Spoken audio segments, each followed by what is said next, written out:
All right, picture this. You are at the airport or strolling through the grocery store, and suddenly there they are, someone who seems tailor-made for you.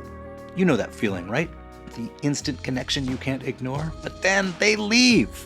Another missed connection? Not with Never Missed, a new dating app that turns those chance encounters into unforgettable beginnings. It's simple. Download the Never Missed app for free right now on the App Store or Google Play. In just moments, you will be ready to transform fleeting glances into lasting connections. Download the Never Missed app and make your story of how you met an unforgettable chapter in your journey. Hi, I'm David Plotz, the founder and CEO of CityCast. Please don't fast forward. This is not another ad. I'm here to ask for your help. I'm a lifelong Washingtonian, and I mean lifelong. I got here before the first Zoo Pandas did. I saw John Riggins win us the Super Bowl on my 13th birthday. I even wrote my college thesis on Mayor Marion Barry, for goodness sakes. I care so much about the city and this region. I want it to thrive, to be a place where all kinds of people can live together and make a good home and build community. And since you're listening to CityCast, you probably feel the same way. You share that love and joy and sometimes frustration with our city. That's why I want to ask you to support CityCast's new membership program. I started CityCast because I wanted to make DC a better place, and we're doing it one podcast and one newsletter at a time. Our small team hustles every day to keep you up to date on what matters here in the DMV. The Connecticut Avenue bike lane, the 911 call center crisis, the holiday markets, the last 6 restaurants I've tried. I learned about them all from the CityCast DC podcast and the Hey DC newsletter. But we need your help to keep this going. We're a startup, and we need support from listeners like you to make sure we're here for years to come. So, will you become a founding member of CityCast DC? It's only $8 a month, and you'll get ad-free podcasts, members-only perks, first dibs on live events, and more. But mostly, you'll get the satisfaction of supporting something that's making our city a little bit better every single day. Please sign up at membership.citycast.fm and become a founding member today. Today on CityCast DC. DC is such a special city. There's so much to do, see, and taste here. And with so much to experience, we wanted to narrow it down to the most transformative of what the city has to offer. So today, we're unveiling the final installation of our inaugural CityCast 6, our awards for this year. Today, we're diving into the categories of food and drink, business, and sustainability. We'll also be getting into who you, the listeners, thought should make the cut.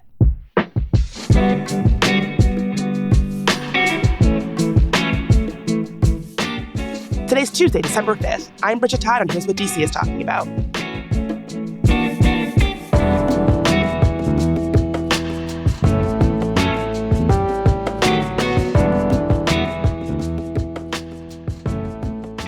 Hey everyone, welcome to episode 2 of the CityCast 6, where we're picking the 6 people who have transformed DC this year, one for each of the 6 categories.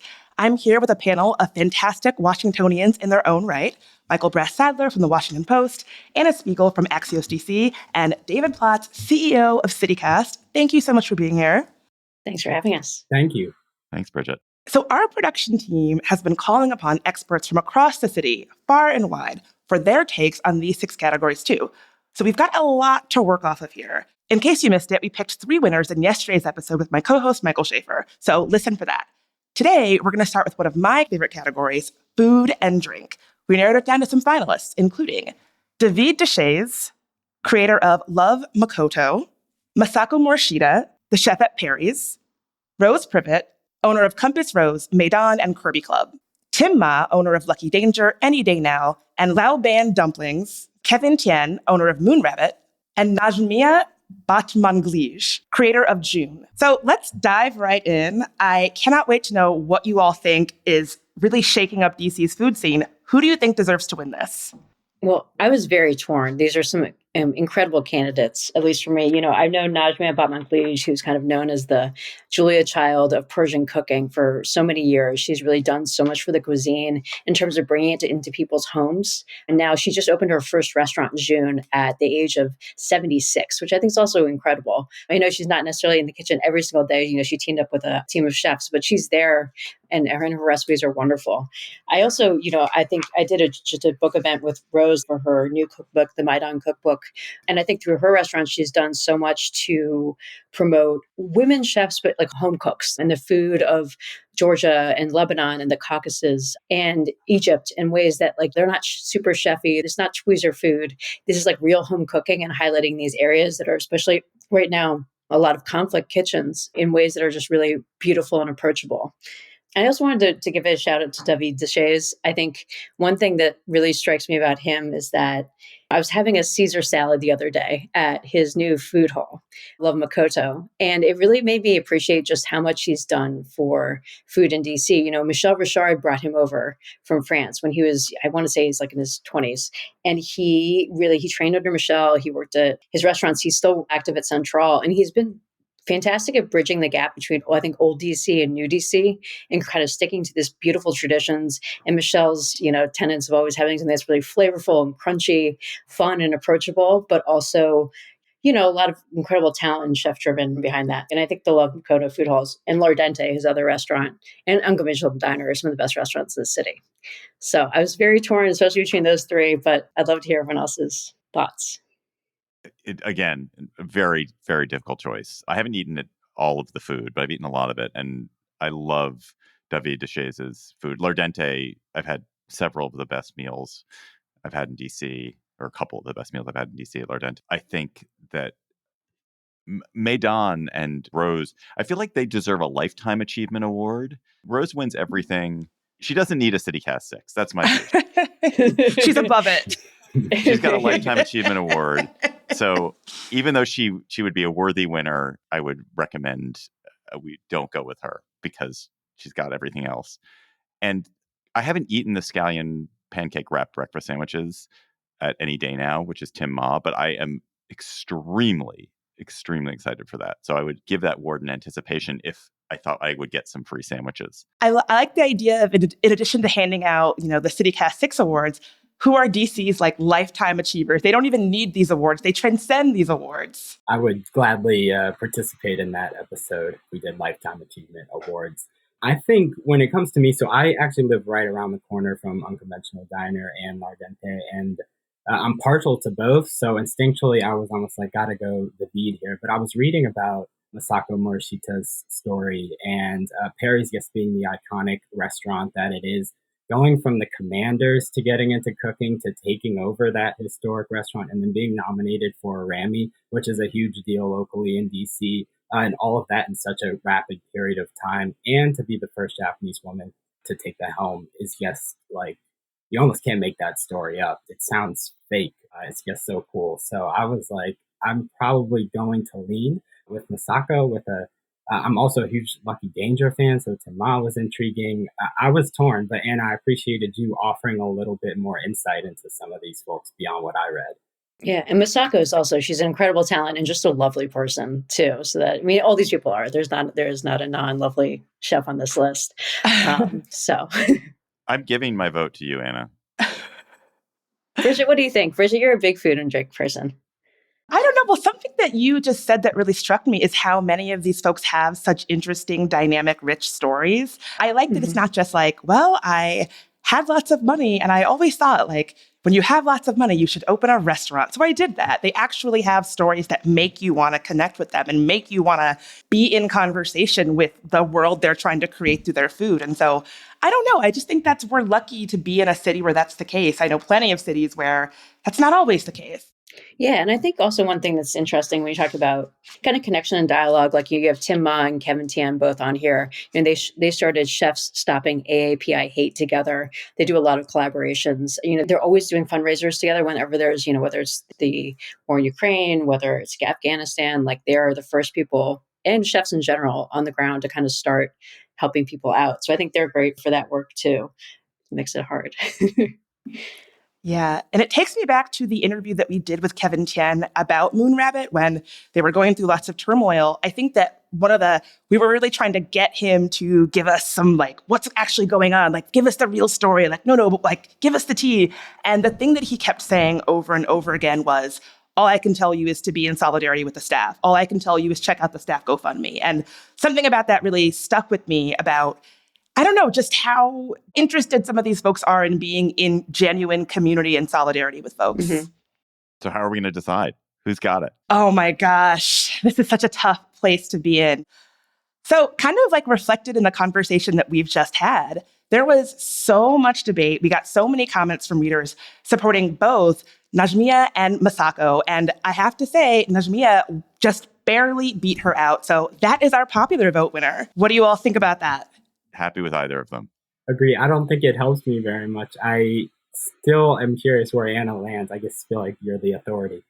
Yeah, I'm so torn. I think I'd be torn. I'm mostly torn between David and Najmia, just because I think when you're talking about people who don't necessarily need the win, I think even though, obviously David's restaurants are very high profile, he as a chef isn't as more widely known. But Najmia also, I mean, in terms of lifetime achievement, it's incredible what she's done. And I think taking this new chapter at, into her 70s, I think it's fantastic. And I love her. She's a wonderful person. And what she's done for Persian cuisine is really incredible. So that's great. I endorse. Sounds like we're going with Najmia. Wonderful. That's great.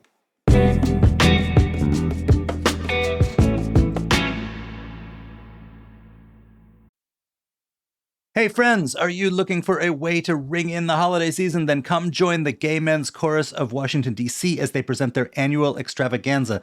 It's called The Holiday Show.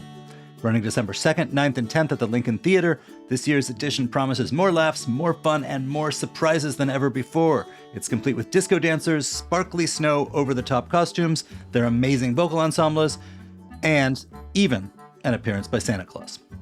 So break out the sparkle and reindeer antlers. You will not want to miss out on this popular holiday concert, but act fast, as tickets always sell out. That's The Holiday Show, presented by the Gay Men's Chorus of Washington, D.C., playing December 2nd, 9th, and 10th only at the Lincoln Theater. Get your tickets today at gmcw.org. That's gmcw.org.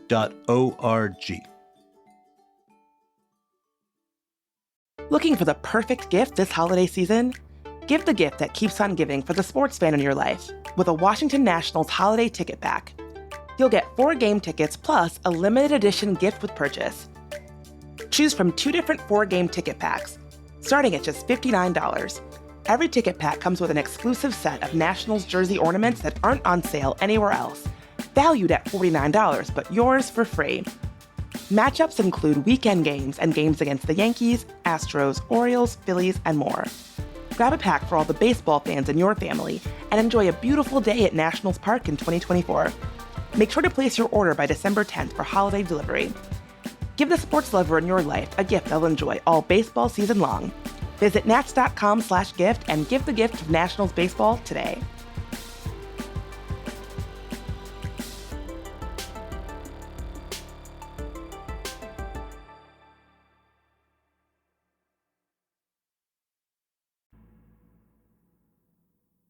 Okay, so let's move on to business and development. We've actually had kind of a hot year in DC when it comes to business and development.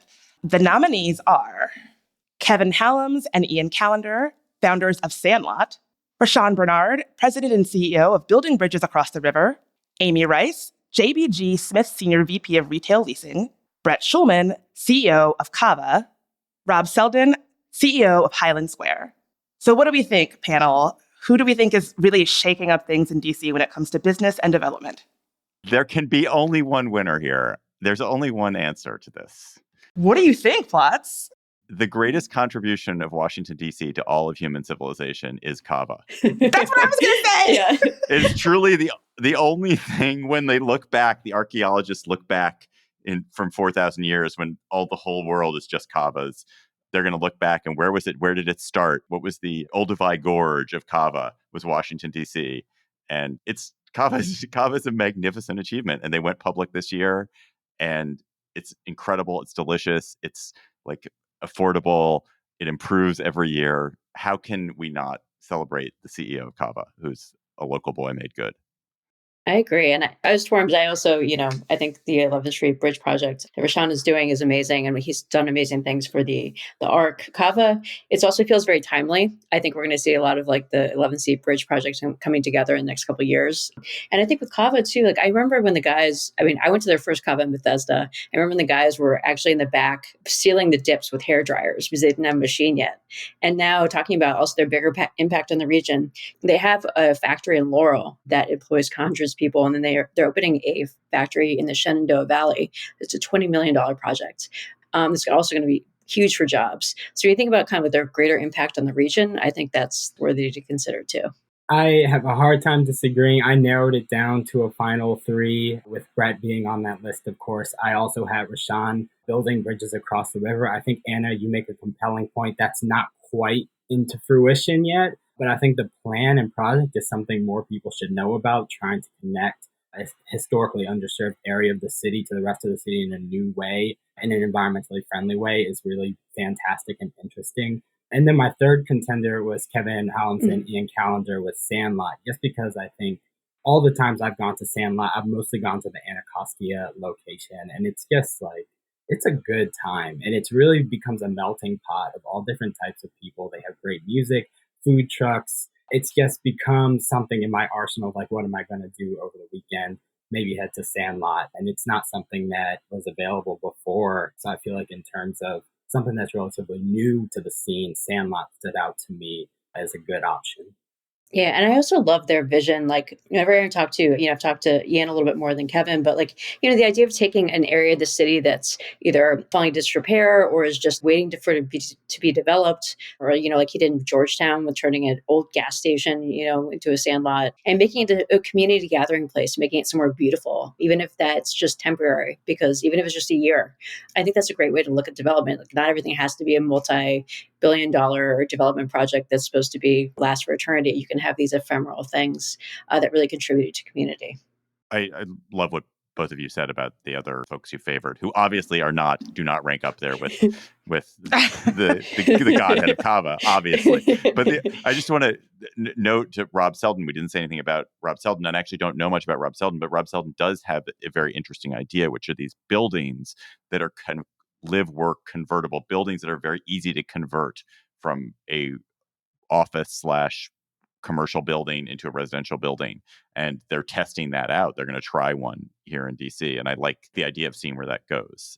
Also worth talking about is Amy Rice, who oversaw that new water park project that we talked about on the podcast before, National Landing, sometimes controversially called NALA, which is another popular nominee among our readers and listeners. So the actual popular vote, Rashawn Bernard won with building bridges across the river, with Brett being a close second, because who doesn't love Kava? But it didn't win out. I'm shocked. I don't know. I just feel like, David, your reaction, I feel like would be the reaction of many people when they see that name on the list. And for those who are familiar with Kava's growth and proliferation over the past decade, it's like, all right, that's a very easy choice. So I think I appreciate the fact that the listeners went with the Bridge project.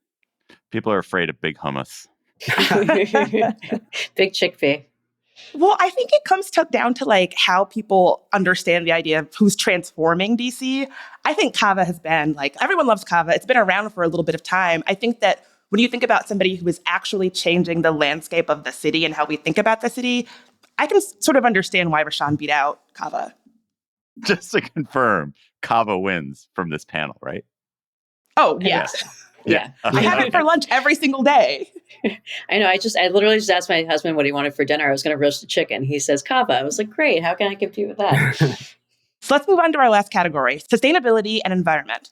Our nominees are Brenda Lee Richardson, coordinator for the Anacostia Parks and Community Collaborative; Sabrina Rhodes, Empower DC community organizer; Dennis Chestnut, founder of the Groundwork Anacostia River DC; Nathan Harrington, executive director, Ward 8 Woods; Abel Olivio, executive director of Defensoras de la Cuenca; and Rob Ruba, chef at Oyster Oyster.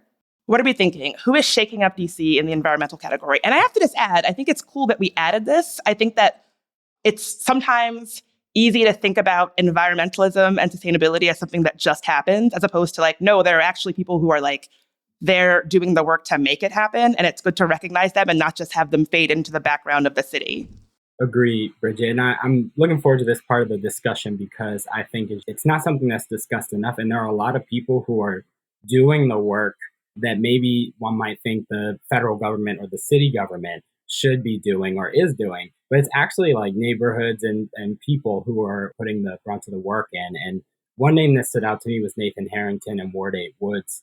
A lot of people don't really know a whole lot about DC's forested land. I know I didn't. I did a story about it earlier this year. DC has a lot of forests. 90% of it is owned by the federal government, but DC itself operates about 500 acres of it. A lot of it is in Ward 7 and 8, and a lot of it is just neglected. It's in poor shape, and the city doesn't really have an organized way of making sure that they're dealing with invasive species, trash, and it's a huge complaint. It makes the forest inaccessible to residents, particularly in areas of the city where you have beautiful Rock Creek Park on one end, and then on the other end you have a lot of dense brush that you just can't do anything with. It's a public safety concern. So you have groups like Ward 8 Woods that are actually going out and doing that work themselves to clean up the trash, to deal with the invasive species, to try to give some trees and saplings some room to grow. And Janice Lewis George this year, who we discussed in our politics category, introduced a bill that would mandate an office to help facilitate grants to some of these groups that have been doing that work, but B, actually have a city government entity that's responsible for cleaning up the forested land. So I think the fact that you have Nathan Harrington and groups similar to Ward 8 Woods already doing that work that the city has not prioritized says a lot about how dedicated they've been to something that isn't talked about very often. I completely agree. And I think one thing that struck me so much was like some of these people, it's like really just boots on the ground. Like they're really going ahead and taking initiative and doing, making these changes within their communities. Also, Sabrina Rhodes, I think having a community organizer on the list, I wasn't familiar with the Friends of Carmel School. And I think that her advocacy work in terms of creating a community center out of this long vacant deteriorating property was amazing, as well as her recent the Environmental Justice Amendment Act that's before the DC Council right now. She's been really active in terms of getting the area cleaned up from the chemical plant. So I thought that was really convincing as well. Yeah, I love these candidates and love the work they're doing. I mean, I think that Brenda Lee Richardson, who's working on trails in Ward 7 and 8, and including along Suitland Parkway, the Suitland Parkway Trail, I've been on it. Not great. It would be great for it to be improved. And creating a Shepherd Branch Trail, which would be also wonderful. I also found the Sabrina Rhodes story really moving. She's very charismatic. There's a short film that was made about her called People Rising, about her work in Ivy City. And she's a real presence. And the other nominees, it's super inspiring. I think the one person who I think maybe I wouldn't put in this list, not because his work isn't good, but in the same category as Rose Prevet, who wins everything, that Rob Ruba at Oyster, like they're great restaurant. Yeah. Glad they're doing sustainability and sourcing. I'm not sure it's having the same impact on the city and the lived life of people in the city in quite the same way that the other nominees are. Yeah, I'm always so surprised how Rob walks the walk. Like I'm doing a story with him about how he got this really expensive machine to crush wine bottles to turn to glass into sand so it's more easily recyclable. And he's also turning it into plates. Like he really does. It's not just so he sources from local farmers, but I agree in terms of like really impacting the city and how the landscape looks. I also thought Dennis Chestnut wonderful in terms of his experience with the river. So. And the two names you both started with rounded out my top three in terms of finalists, Brenda Lee Richardson and Sabrina Rhodes. I think the Carmel School story is one that every DC resident should be familiar with. Ivy City is, I guess, kind of a hub of, unfortunately, environmental strife and issues, and her advocacy among other people in that community, I have said this a few times, is just not talked about enough. So I'm kind of curious where the listeners landed on their decision. Listeners, I think, felt the same way that a lot of you did. Rob did get second place. I have to just take a minute to say that listeners really felt strongly about Rob. Somebody said, he's my culinary hero. It's funny, Anna, because you said, he walks the walk. Somebody said, he walks the walk, just Google him. That's all you need to know. However, Brenda Lee Richardson did win out. can I cast? I'm casting my vote for Sabrina Rhodes. I'm just saying that if we're gonna vote, but any of them is fine by me. Also, Sabrina is a DC native. I don't object to Sabrina Rhodes. Yeah. And I think also for me, I mean, we're talking also about like work that needs attention and to be uplifted. And I think also what she's fighting for. I mean, she had a great quote where she was like, "I'm not done fighting." Like she's on the ground doing the good work. And I think that celebrating that is a great thing. Well, I'm happy to say that Sabrina wins the CityCast 6 award. So for our winners, we have Najmia, Brett, and Sabrina. I think we've got a pretty good list of winners here for our first time doing this. Agree. I think you have such strong candidates. It was a really fun project to, look into some of these people that I knew well, look and find out things about them that I didn't know, look into people I knew less about, but I want to learn more. So it was a lot of fun. Seriously. Thank you guys so much for doing it. Thank you, Bridget, for having us on. Thank you. Yeah, thank you. Yeah, thanks so much. I'll see you next year, and we can do it again for our CityCast 6 Lifetime Achievement Awards. Sounds great. Fantastic.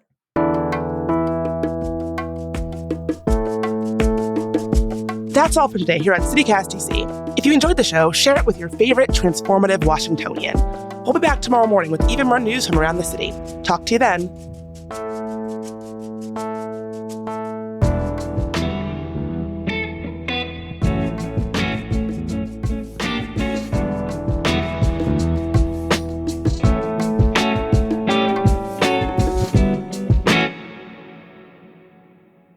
He was like one of the founders of was that Vampire Weekend? Oh my god! I was like, What? That was that same name. So Ralston went to Potomac School. And we were Okay, we need this. This needs to be its own episode. Yeah.